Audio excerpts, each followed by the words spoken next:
Good morning, 3-4. SpongeBob Square Tie. Anyway, the Happy Hollisters, Chapter 17, A Telltale Barn. Broken bricks and cement were scattered over the floor of the Hollister cellar. Among them lay a crowbar. Somebody had entered the house when the family was away and had ripped the chimney apart. Bo Stinkle was here, Pete exclaimed. While we were looking for him, he was right here in our house. He got the treasure too, I'll bet, Pam said. Let's chase him and get it back, Ricky suggested. We'll put Zip on his tail. They hurried to the backyard and untied Zip. How they wished they had left him inside the house. Zip, Pete said, unleashing the collie. Get on Bo's trail, boy. Pick up his trail. First, he led Zip into the cellar and let him sniff about. The dog seemed to know what was wanted of him.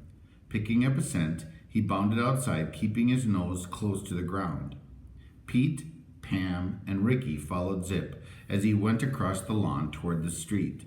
The dog halted on the corner at the bus stop. Looking up at Pete, he barked, as if to say, this is where the trail ended. Bo Stinkle must have escaped on bus, Pam said. Now, what'll we do? Just then, another bus came into sight. It stopped at the corner as the driver thought the Hollisters wanted a ride. Pete asked him when the last bus had stopped there. The man said, about 15 minutes before. Where does it go? Pete said. Over to Stony Point, replied the bus driver. After the children had told him about Bo Stinkle, the man said, if that other bus driver picked the fellow up, he'll tell you. With that, he drove the bus off. The children would have to wait half an hour. How slowly the time seemed to pass. The three children sat on the curb. Finally, a bus came into sight from the opposite direction. When they stopped it, the driver said, yes, a man answering their description and carrying a box in his hands had boarded the bus at the corner more than an hour before. Where did you let him off? Pete asked excitedly. On the other side of the lake, the man replied, near Stony Point. When the driver described the place, the children knew immediately that it was near the spot where the little van had been robbed. They quickly thanked the man, then ran to the house to telephone Officer Cal. He became excited when Pete told him about the new clue. I'll be right over in the police car, he said, and they went outside to wait for him. It was not long before they saw Cal's prowl car.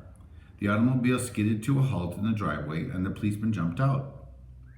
We're seeing a lot of each other, aren't we? He laughed.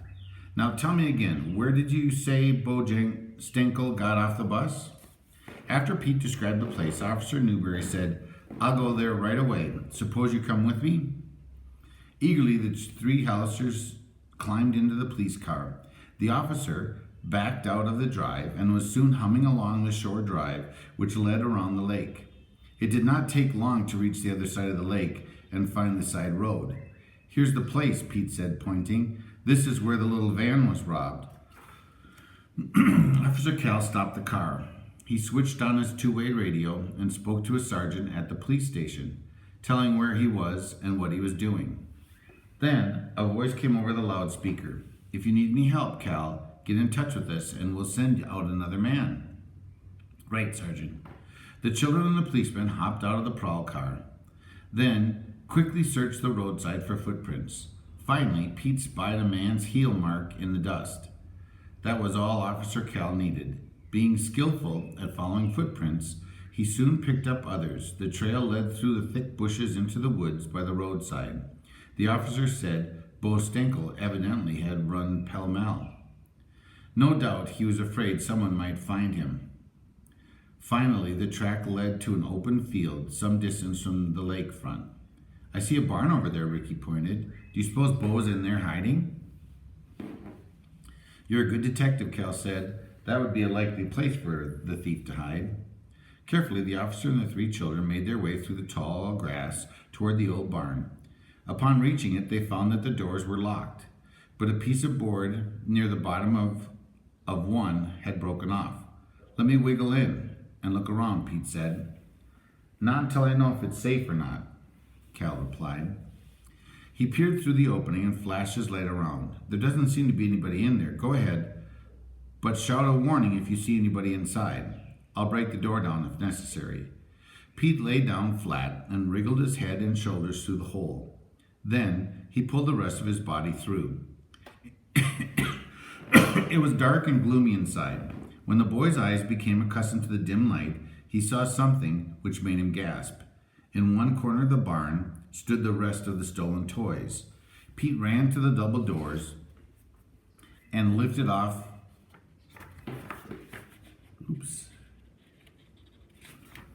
the wooden bar that locked them. As the others rushed inside, he cried, "Our toys! Our lost toys! They're in there! How wonderful!" Pam cried, rushing over to open her desk with the collection of foreign dolls in it. Pete picked up roller skates, a sled, and a toboggan, happy to find them undamaged. Ricky was only interested in finding his father's missing suitcase. Meanwhile, Officer Cal was searching the barn with slim hope that Bo Stinkle might be hiding in it. Presently, he climbed the ladder to the hay mow and poked among the bales stored there. Shortly afterward, Pete looked up to see several barn swallows swoop through a hole in the roof. As he watched them, the boy suddenly saw a man climbing out the hayloft window. "Hey, there's Bo Stinkle," Pete shouted, "and he's getting away," he added as the thief dropped to the grass. At this point, the ground was on a higher level than in the front of the barn.